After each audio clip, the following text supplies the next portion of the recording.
कर'ना बेमारनि साग्लोबसारनायखौ होबथानो सोरखारा गुबुन गुबुन गोदान एसअपि फोसावनाय बादिनो रायजोनि गुबुन गुबुन ओनसोलफोराव सप्ताहिक बाजारफ्रा बन्द जानायखौ नुनो मोन्दों।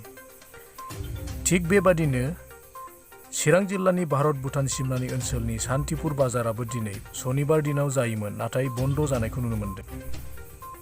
बे बाजारनिनो सासे दखानदारा फोरमायदि दिनै सनिबार सप्ताहिक बाजारा बन्द थानायजों लोगोसे सानफ्रोमबोनि दखानफोरखौबो सरकारनि नियम मानिनानै बन्द खालामनायखौ नुनो मोन्दों। नाथाय बिथाङा फोरमायोदि सानफ्रोमबोनि दखाना बन्द जानो नाङामोन होनना फोरमायबावदों। बेराफारसेथिं सासे पेसेन्जार गारि सालायग्राया बाजार गैयैनि जाहोनाव फुंनिफ्रायनो सासेबो हान्थामेला खालामग्रा सुबुं गैया, जायनि जाहोनाव फुंनिफ्रायनो रां गरसेबो खामायनो हायैखाय ओरैनो जिरायगासिनो दं। बे बेलायावनो सासे मैगं फालांगिरिया दासान्दि नांगौबादि बेसाद मोननो थाङा, जायनि थाखाय खहा जानो गोनां जादों होनना खौरांगिरिफोरनि सिगाङाव फोरमायदों। गारि सालायनायाथ' दा मानसियानो गैया, ओरैनो फुंनिफ्राय फैनानै जिरायनानै थागासिनो दं। थांलाय फैलाय हान्था मेला रावबो मानसियानो फैया, बाजारबो बन्द टटेल नै सानसेया। गाबोनबा मा जायो गासिबो रोगानो मोनाखै, थाइसेबो खामायाखै दिनै। किस्तियाथ' दङ, होनो हादोंना हायाखै? मासे मास हैनांगौ, दालाय अबावथो होनो हानो, मानसियानो गैया गारियाव। बेनो सोलिगासिनो सोलिनायालाय दङ।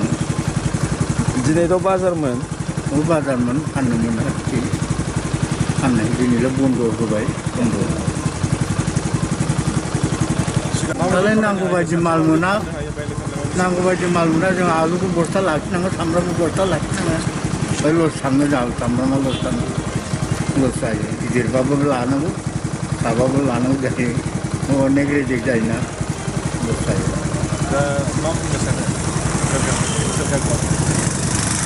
सरकारखौ माथो बुंनो थांनांगौ।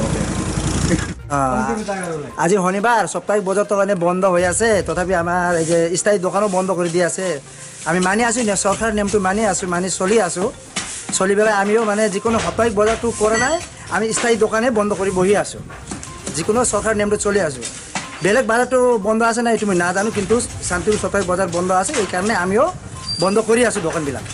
হিচাপতো যিকোনো হাটবিলাকো বন্ধ কৰিব লাগিছিল, স্থায়ী বজারটো বন্ধ কৰিব নালাগিছিল মোৰ নিয়মৰ মতে। এতিয়া চৰকাৰে কি কৰে, আমি চৰকাৰ নিয়ম মতে চলি আছো। আমাৰ পুলিচ প্ৰশাসন, বজাৰ কমিটি আমাক কৈ আছে শনিবাৰ কৰি বন্ধ কৰিব লাগে। এইটো আমি নিয়মটো মানি চলি আছো।